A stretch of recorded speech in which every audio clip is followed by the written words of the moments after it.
दोस्तों, एक worship song है जो मैं अक्सर गुनगुनाती हूँ। ये मेरे दिल के बहुत करीब है, मुझे बहुत पसंद है। ये कुछ इस तरह है। कुछ नहीं चाहिए खुदा, बस तू, सिर्फ तू चाहिए। कुछ नहीं चाहिए खुदा, बस तू, सिर्फ तू चाहिए। ऐसे ही एक बार इस गीत को मैं गुनगुना रही थी तो मेरे अंदर से एक सवाल उठा कि क्या वाकई हमें कुछ नहीं चाहिए? क्या वाकई हम इस गाने को मीन करते हैं? हम गा तो रहे हैं, प्रभु हमें तेरे सिवा कुछ नहीं चाहिए, पर हमारे पास एक लंबी लिस्ट है हमारी चाहतों की, हमारी ज़रूरतों की। किसी के पास अच्छी सेहत है, किसी के पास अच्छी नौकरी है, किसी को अच्छा घर चाहिए, किसी को बच्चों की एजुकेशन चाहिए, किसी को गाड़ी चाहिए, किसी को बंगला चाहिए।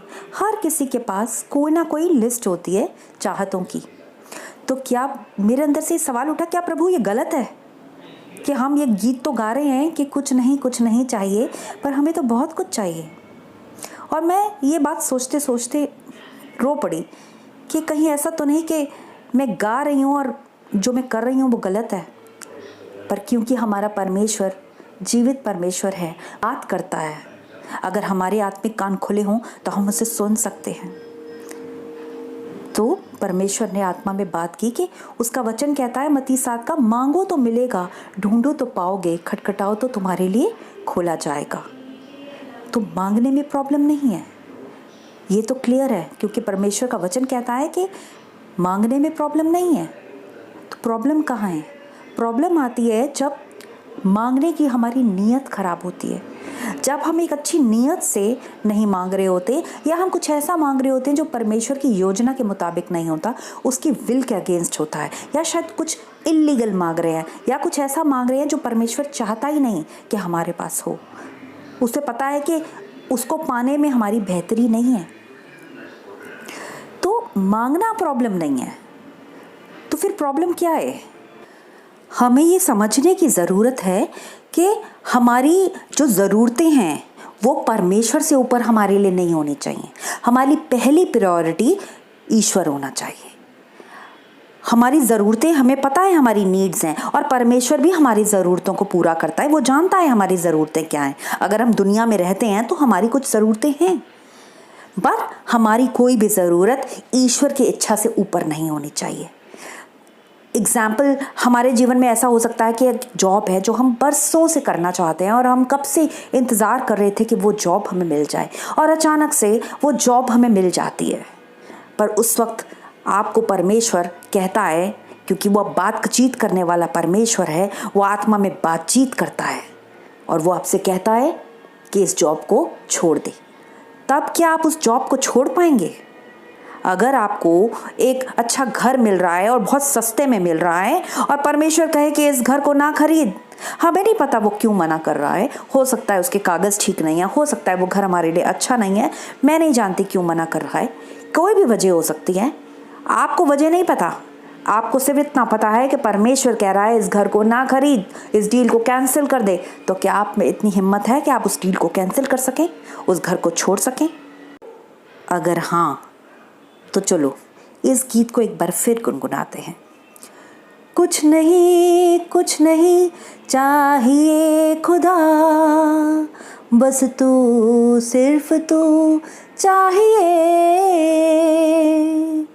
कुछ नहीं चाहिए खुदा, बस तू, सिर्फ तू चाहिए। हो सकता है आपके जीवन में ऐसा मौका आए जब परमेश्वर आपसे कहे कि इस अपने दोस्त को तू छोड़ दे, ये तेरे लिए सही नहीं। हो सकता है आपको परमेश्वर अपने किसी अजीज़ को छोड़ने को कहे। हो सकता है वो आपको कहे कि आपका कोई बहुत ही क्लोज हो, आप यंग जनरेशन को लेते हो तो आपके बॉयफ्रेंड को छोड़ने को कह सकता है। परमेश्वर कह सकता है ये तेरी गर्लफ्रेंड तेरे लिए सही नहीं, तो इसको छोड़ दे। क्या तब भी आप परमेश्वर की आज्ञा में आकर ऐसा कर पाएंगे? अपने किसी अजीज़ को छोड़ पाएंगे? क्योंकि परमेश्वर की इच्छा नहीं है कि आपका रिश्ता या आपका कांटेक्ट उसके साथ रहे।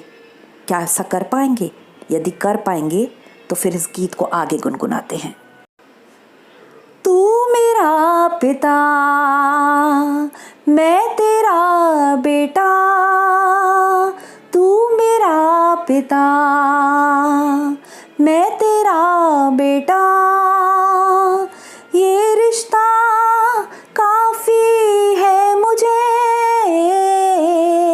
कुछ नहीं चाहिए खुदा, बस तू, सिर्फ तू चाहिए। हो सकता है कि आपके जीवन में कोई ऐसा इंसान हो जो आपको बिल्कुल पसंद नहीं, आप उसके घर जाना नहीं चाहते, उससे मिलना नहीं चाहते, पर परमेश्वर आपसे कहता है उठ और उसके पास जा। तो क्या आप परमेश्वर की आज्ञा का पालन करके अपने मन को मार के ऐसा कर पाएंगे? हो सकता है कि आप कहीं जाने को तड़प रहे हैं, किसी को मिलने को तड़प रहे हैं और परमेश्वर कहे नहीं, इससे नहीं मिलना। तो क्या आप अपने पैरों को रोक पाएंगे? क्या अपने मन को मार कर आप उस इंसान को मिलने से अपने को रोक सकेंगे? हो सकता है कि परमेश्वर आपसे आपकी ऐसी बातें कहे जो आप नहीं करना चाहते। तब क्या आप अपने मन को मार के उस इंसान को मिलने से खुद को रोक पाएंगे? यदि परमेश्वर आपसे कहे कि तू अपने बेस्ट फ्रेंड और अपने वेल विशर की मत सुन, मेरी सुन, जो बिजनेस आइडिया वो दे रहा है उसकी ना सुन, जो बिजनेस आइडिया मैं तुझे दे रहा हूँ उस पे पैसे लगा, तो क्या आप अपनी दुनियावी सोच और समझ को दूर रख के परमेश्वर की आवाज़ को ओर चलकर आप इतना बड़ा रिस्क ले पाएंगे? अपने लाखों करोड़ों रुपए उस बिजनेस पे लगा पाएंगे जो परमेश्वर आइडिया आपको दे रहा है? हो सकता है आपकी आंखें कुछ देखना चाहती हैं, कोई मैगज़ीन हो सकती है, कोई मूवी हो सकती है, कोई आर्टिकल हो सकता है, पर परमेश्वर आपसे कहता है कि अपनी आंखों को फेर ले, इस मूवी को मत देख, या ये आर्टिकल तू मत पढ़, या कुछ भी ऐसी चीज़ जो आपकी आंखें देखना चाहती हैं, पर परमेश्वर आपको कहता है कि नहीं, अपनी आंखों को फेर ले, इन्हें बंद कर, इस चीज़ को मत देख। तो क्या आप परमेश्वर की आज्ञा में चलकर अपनी आंखों को बंद कर पाएंगे? क्या उसके मुताबिक देख पाएंगे, उसके मुताबिक सुन पाएंगे, उसके मुताबिक बोल पाएंगे? क्या परमेश्वर कहे इसे ना देख, इसे ना बोल, इसे ना सुन, तो क्या हम परमेश्वर की आज्ञा के मुताबिक अपने आप को, अपने मन को समझा पाएंगे? यदि हाँ, तो चलो इस गीत को आगे गुनगुनाते हैं। तू चले तो मैं फिर चलूं, तू रुके तो मैं भी रुकूं, तू कहे तो ही मैं सुनूं, दिखाए जो मुझे वो देखूं,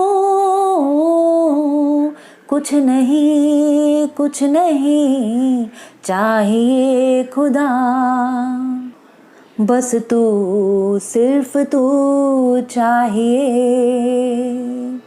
दोस्तों, बहुत ज़रूरी है कि यदि हम कुछ कहते हैं या हम कोई गीत गुनगुना रहे हैं, कोई आराधना कर रहे हैं, तो हम उसे मीन भी करें। ऐसे ही हम खोखले शब्दों का प्रयोग ना करें। हम कुछ कहते हैं, उसकी वैल्यू होती है, उसे मीन कीजिए, ताकि आप अपने बच्चों के लिए और अपनी नेक्स्ट जनरेशन के लिए एक अच्छा एग्जाम्पल सेट करके जाएं। हमारी खोखली बातों को बच्चे याद नहीं रखेंगे, वो उसे भूल जाएंगे। अगर हमारी बातें हम जो कह रहे हैं उसको हम मीन करेंगे तो वो हमारे बच्चों को हमेशा याद रहेंगी। इसलिए ज़रूरी है कि हम अपने शब्दों को बहुत सोच समझ के इस्तेमाल करें और उसे मीन करें। तो अगर हम कहते हैं शेयरिंग इज़ केयरिंग और हम इस बात को मीन करते हैं, तो मैं विश्वास करती हूँ कि आप लोग, यदि आपको मेरी वीडियोस अच्छी लगी तो आप इन्हें शेयर करेंगे, क्योंकि अगर आप मीन करते हैं शेयरिंग इज़ केयरिंग, तो ये हमारा लिए बहुत ज़रूरी है कि हमें कुछ अच्छा लगता है या अच्छा सुनने में मिलता है और हमें लगता है इसे सुनकर किसी का कुछ अच्छा हो सकता है, तो हमें उसे शेयर करना चाहिए। अगली वीडियो में फिर मुलाकात होगी। मैं प्रार्थना करती हूँ कि ईश्वर अपना अनुग्रह और अपनी आशीषें आप पर और आपके परिवार पर बनाए रखे।